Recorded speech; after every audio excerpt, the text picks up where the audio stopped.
Сейчас здесь склад чего? Одежды, игрушек, памперсов, еды. Ну, гуманитарный такой складик. Ну, из продуктов к военным, в том числе где-то на передовую, и плюс нашим нуждающимся семьям. Вон тут приехали взрослые памперсы, это в том числе раненым и пожилым людям, которые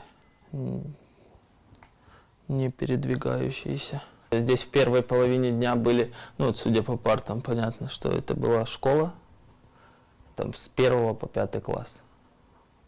Следующая, вторая половина дня убирали парты, ну, условно, вот отсюда убрали парту, это вон микрофоны, вон фортепиано, и здесь такая вокальная студия, вот это их награды здесь и так далее. Смотрим, действительно нуждающиеся там, чтобы всех попытаться, всех охватить, кто в поле зрения. Так.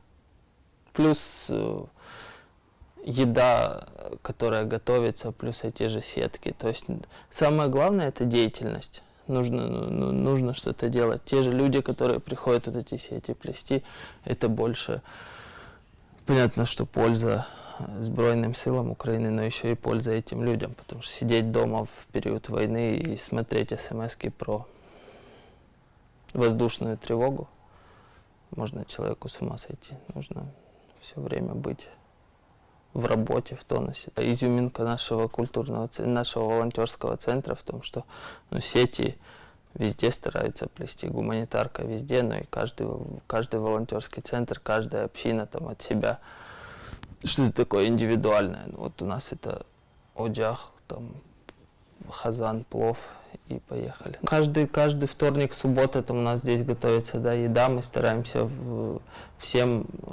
нашим військовослужбовцам там отвезти, угостить. Нас пришли убивать. Мы должны встать, дать этому отпор, выгнать их с нашей земли, вернуть наши.